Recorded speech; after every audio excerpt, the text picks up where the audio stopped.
खबरों में आगे बढ़ेंगे और बात करेंगे जयपुर में मंत्री शाले मोहम्मद की प्रेस कॉन्फ्रेंस। और अल्पसंख्यक मामलात मंत्री हैं शाले मोहम्मद मदरसा बोर्ड भवन में कर रहे हैं प्रेस वार्ता।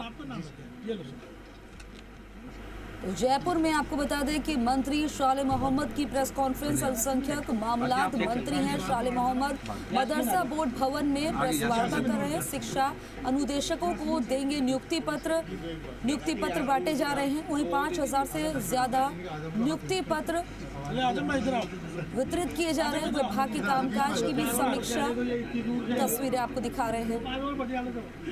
लाइव तस्वीरें आपकी टीवी स्क्रीन पर। जयपुर में मंत्री शाले मोहम्मद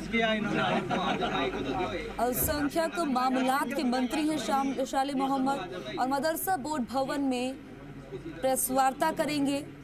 और फिलहाल जो तस्वीरें आपकी टीवी स्क्रीन पर है उनमें आप देख सकते हैं कि शिक्षा अनुदेशकों को नियुक्ति पत्र वितरित करते हुए तस्वीरें आपको दिखा रहे हैं। 5000 से ज्यादा दिए जाएंगे नियुक्ति पत्र। विभाग के कामकाज की भी समीक्षा। और अब प्रेस कॉन्फ्रेंस शुरू होने वाली है। नियुक्ति पत्र वितरित किए गए। लाइव तस्वीरें आपकी टीवी स्क्रीन पर।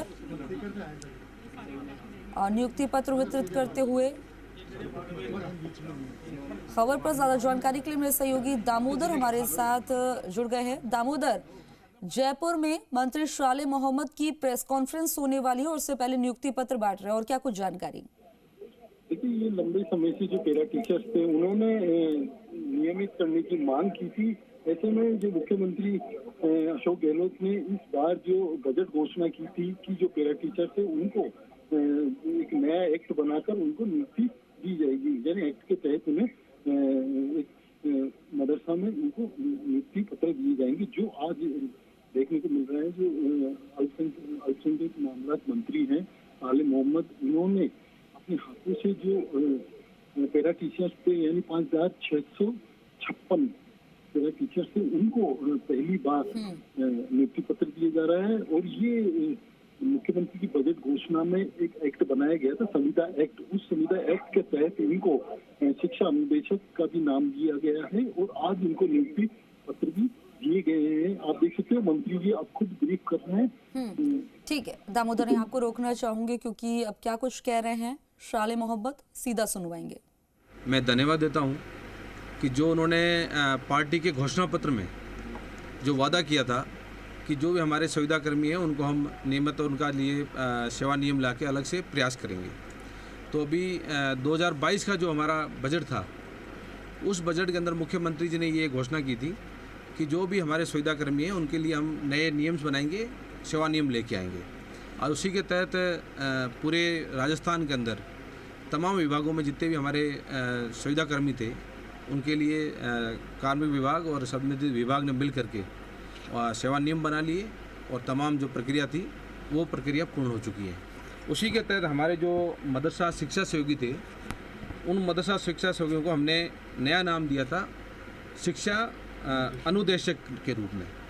उनका जो स्कैनिंग का जो काम था वो काम हमारे विभाग ने, मदरसा बोर्ड ने पूरा कर लिया।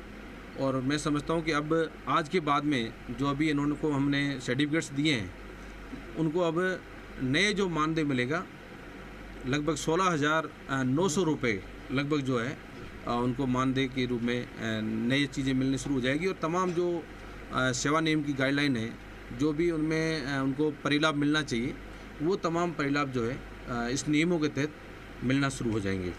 इसके अलावा जो नई भर्ती थी हमारी, तमाम राजस्थान के अंदर काफ़ी लोगों की डिमांड्स थी कि नई भर्ती होनी चाहिए।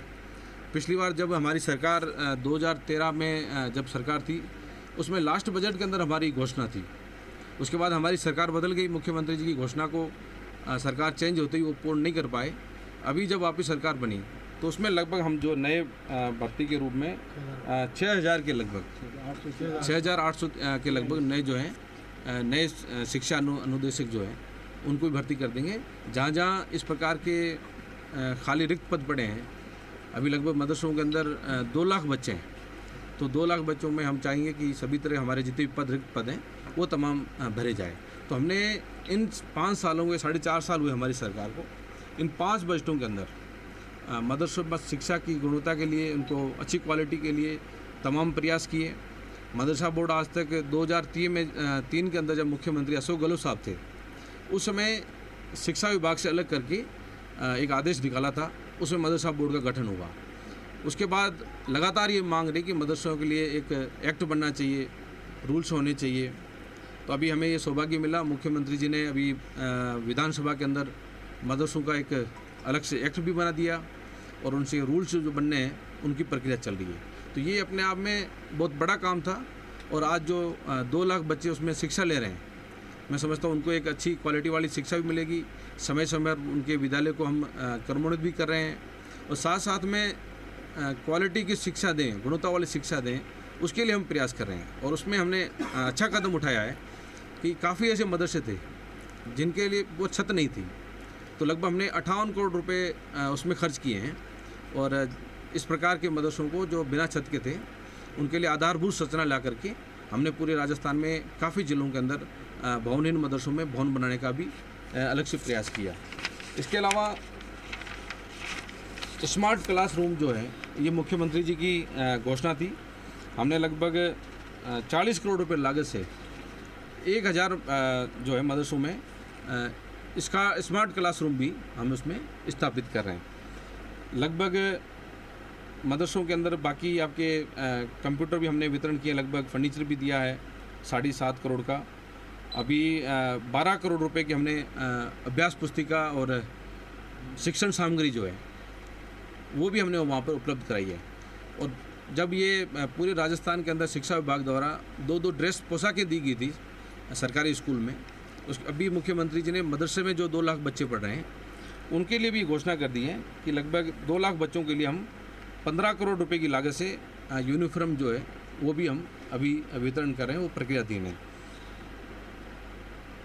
तो इस प्रकार से तमाम मैं समझता हूँ कि पहली बार मदरसों के अंदर चाहे आधारभूत संरचना तैयार करनी हो, चाहे उनको स्मार्ट क्लासरूम बनाने हो और क्वालिटी वाली एजुकेशन देने के लिए तमाम ऐसे प्रयास किए हैं। मैं समझता हूँ मदरसा बोर्ड बनने के बाद में ये तमाम काम जो है मुख्यमंत्री जी ने राजस्थान के अंदर पहली बार किया है। और उसके साथ साथ में हमने पूरे राजस्थान के अंदर पहली बार जो है हम आवासीय विद्यालय बना रहे हैं और हॉस्टल्स बना रहे हैं। आज तक जो पूरे राजस्थान में 2018 के अंदर हमारी सरकार बनी थी, उस समय शायद 8 या 9 ही हमारे छात्रावास थे। अभी लगभग राजस्थान के सभी जिलों के अंदर बड़े बड़े उपखंड स्तर पे भी लगभग 30 से 40 के बीच में हमने हॉस्टल्स बनाए हैं गर्ल्स और बॉयज़ के लिए। और आवासीय विद्यालय भी हमने लगभग 32 हो गए हमारे। तो वहाँ पर लगभग हम जिस तरह से नवोदय विद्यालय की तर्ज पर वहाँ सरकार की तरफ से बच्चों का रहना, खाना पीना, तमाम जो चीज़ें, हॉस्टल्स, ये सब चीज़ें जो हैं लगभग 22 करोड़ से लेके 15 करोड़ के बीच में हम एक हॉस्टल पे, आवासीय विद्यालय पे पैसा खर्च कर रहे हैं। तो ये भी 32 हो गई। तो ये अपने आप में पहली बार ऐसा काम हुआ है, आवासीय विद्यालय बनाना, सभी हेडक्वार्टर और उपखंड लेवल पे हॉस्टल्स बनाना, ये बहुत बड़ी ज़रूरत भी थी। और मैं समझता हूँ विभाग ने शिक्षा को लेकर जितना अच्छा काम किया है, मैं समझता हूँ आज तक किसी भी सरकार ने इतना अच्छा काम नहीं किया। मैं धन्यवाद दूंगा मुख्यमंत्री जी को कि जो हमने पार्टी के घोषणा पत्र में जो वादे किए थे आम जन से, राजस्थान की जनता से, माइनॉरिटी के लोगों से, उन सभी वादों पे हमने खरा उतरने का प्रयास किया है और उसको धरातल भी उतरने का प्रयास किया है। सर, आपने बोला कि इतना काम करवा दिया, इतना विकास करवा दिया, लेकिन देखने में आया कि पिछले 4 सालों में जो फंड रिलीज किया गया था उसका सही समय पर यूटिलाइज नहीं हो पाया, ना ही उसकी प्रॉपर मॉनिटरिंग हो पाई। वजह ये रही कि कई हॉस्टल्स जो हैं जो कई सालों से चल रहे हैं, अब तक ही चल रहे हैं, कई बन ही नहीं पा रहे हैं। देखो, आपकी जानकारी अधूरी है। आप लोग जब राजस्थान पूरा घूमेंगे तभी आपको पता चलेगा धरातल में क्या है। आज जितने भी हमारे हॉस्टल्स जो हमने घोषणा की थी वो तमाम टेंडर प्रक्रिया पूरी हो चुकी है। 2022 तक के जितने भी हॉस्टल्स थे उनके टेंडर हो चुके हैं, धरातल पे काम करना भी शुरू हो चुका है। ज़मीन का आवंटन, ये प्रक्रिया पहले हमेशा क्या होता था, ज़मीन आवंटन में 2 साल 3 साल चले जाते थे। अभी घोषणा होते ही हम 2 महीने के अंदर ज़मीन आवंटन कर रहे हैं, उसको टेंडर कर रहे हैं और अभी लगभग सब जगह काम होना शुरू भी हो गया। और आवासीय विद्यालय लगभग जितने भी हमने घोषणा की थी उसके संचालन तो हमने उसी वर्ष शुरू कर दिया था। सिर्फ भवन बनाने का जो काम था वो काम 2 से 3 साल लगते हैं। जो वो काम जो धरातल पे होना है वो चल रहा है। वैसे जो हमारी घोषणा थी उस घोषणा के संचालन की प्रक्रिया हमने पूरी कर दी। जयपुर का एक रास्ता था, जयपुर के अंदर अल्पसंख्यक बालक छात्रावास बनना था, पहले उसकी ज़मीन निरस्त की गई आपकी कांग्रेस के विधायक की विरोध की वजह से, और अब उस ज़मीन का संकट आ चुका है क्योंकि अशोक लाहोटी खुद कह रहे हैं कि यहाँ पे नहीं बनने देंगे। अब तक नहीं बन पाना क्योंकि आखिरी सीजन चल रहा है, कब बनेगा? क्योंकि अब तक देखो विभाग की तरफ से कोई गंभीरता से विचार नहीं किया गया इसके। देखो ये बात कहना कुछ भी कह सकते हैं, पर आप देखें अभी जो हमारा बच्चियों का हॉस्टल चल रहा है मानसरोवर के अंदर, उसके बाद संचालन अच्छी तरह से किया जा रहा है। एक चाकसू के अंदर हमारा इंग्लिश मीडियम स्कूल पहली बार हमने आवासीय विद्यालय दिया है, वो भी चाकसू के अंदर ज़मीन अलॉटमेंट हो गई है और उसका काम चल रहा है। हॉस्टल्स का काम जो भी बच्चों का जो था पहले 100 बेड का था, अब सीधा उनको हमने 200 बेड कर दिया है। पहले विरोध जो करते हैं कुछ लोग विपक्ष पार्टी के आके विरोध करते हैं, मैं समझता हूँ इस चीज़ों में विरोध नहीं होना चाहिए क्योंकि शिक्षा सबके लिए ज़रूरी है, इसमें तो भेदभाव होना ही नहीं चाहिए।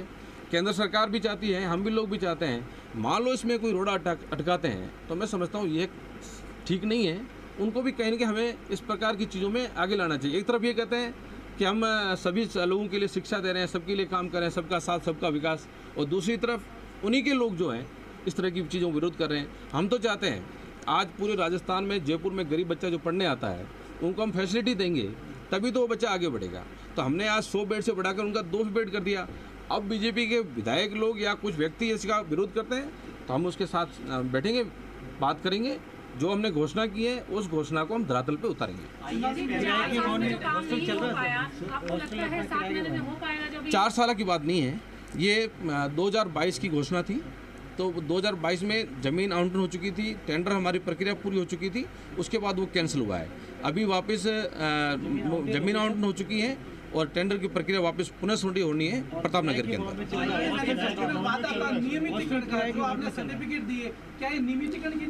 देखो मैंने स्पष्ट कहा है, मुख्यमंत्री जी ने जो घोषणा की है 2022 के जो नए सेवा नियम बने हैं उसकी अपनी एक गाइडलाइन है, उसमें तमाम जो उनको परिणाम मिलने हैं RGHS के मिलने हैं या दूसरे जितने, कोई एक विभाग का काम नहीं है, ये पंचायती राज में भी है, चिकित्सा विभाग में भी है, शिक्षा विभाग में भी है और मदरसा अल्पसंख्यक माइनॉरिटी डिपार्टमेंट में भी है। तो इनके लिए हमने सेवा नियम बनाए हैं, इन सेवा नियमों में सभी विभागों के लोगों को जो लाभ मिलेंगे तो वो तमाम लाभ जो देखेंगे आने वाले टाइम में। जो ये देखो सबसे जो कम जिनको मानदेय मिलता था आज उनको लगभग 5,000 रुपये का फ़ायदा मिला है, तो मैं समझता हूँ ये अपने आप में बहुत बड़ी बात है। ये पहले लोग सीधा जो संस्था होती थी उनके साथ उनका अपॉइंटमेंट था, आज सीधा ये सरकार से जुड़ रहे हैं, तो गाइडलाइन बनना अपने आप बहुत बड़ी बात होती है। और ये घोषणा मुख्यमंत्री जी ने की है तो उन्होंने सोच समझ के की है और इसका फ़ायदा आने वाले दिनों के अंदर आप देखेंगे कि जितने भी हमारे सुविधाकर्मी सबको मिलेगा। IAS पैटर्न को लेकर इनकी नाराजगी है कि जो अनुपात जोड़ा जा रहा है उसको लेकर क्या उसमें तब्दीली होगी, क्योंकि सबसे बड़ी जो रुकावट है इसी जगह पे। देखो ये बात इनके लोगों की बात आई है हमारे सामने, तो इसके लिए मुख्यमंत्री जी ने इनको आश्वासन दिया है, इनके साथ मीटिंग्स भी पहले हो चुकी है, तो उस पर सभी विभागों के लिए सुविधा नियम जितने भी नियम लागू सबके लिए करना है, तो वहाँ बैठ करके चर्चा होगी उसके लिए। कितने लोगों को नियुक्ति पत्र दिया जाएगा? लगभग 6,000 लोग जो हैं अभी तक जो हैं 5,956 लोग जो हैं उनको ये नियुक्ति पत्र अभी तक जितने भी पैरा टीचर्स जो थे नए शिक्षा अनुदेशक हैं आज तक जितनी भी भर्तियाँ हुई है उन सबको नए नियुक्ति प्रमाण पत्र मिल रहे हैं। एक हॉस्टल के अंदर जो आप बता रहे हैं मानसरोवर में गर्ल्स हॉस्टल जो चल रहा है उसमें अक्सर ही लड़कियों की ये शिकायत रहती है कि यहाँ पर पानी का RO सही नहीं रहता, खराब होता है, वहाँ अक्सर लड़कियों को नहीं इस तरह की हमारे पास शिकायत नहीं आई है। मान लो ऐसी शिकायत तो DMO लेवल पे को सुधारा जाएगा, कोई ऐसी बात नहीं है। ये जो 33 बीघा ज़मीन जो वक्फ बोर्ड को मिली है आप ही के मामले का अल्पसंख्यक मामला के लिए वक्फ बोर्ड के जो 33 बीघा ज़मीन थी MLA क्वार्टर्स की उसको लेकर के आप क्या कहेंगे?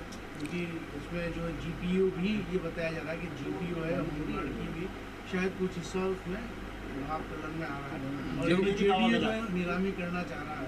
देखो मेरी जानकारी में पूरी बात नहीं है, पर ये मैं जानकारी इतना जरूर है कि कलन बाग में कुछ हिस्सा जो है वक्फ बोर्ड में आता है। अब पूरी जब तक जानकारी नहीं हो तो मैं पूरा जानकारी लूँगा, उसके बाद ही कमेंट्स करूँगा। सरकार ने विभाग से इसके ऊपर जवाब भी मांगा है, पूरा विवाद सामने आने के बाद एक रिपोर्ट भी मांगी गई थी जो आपके विभाग से भेजी गई है।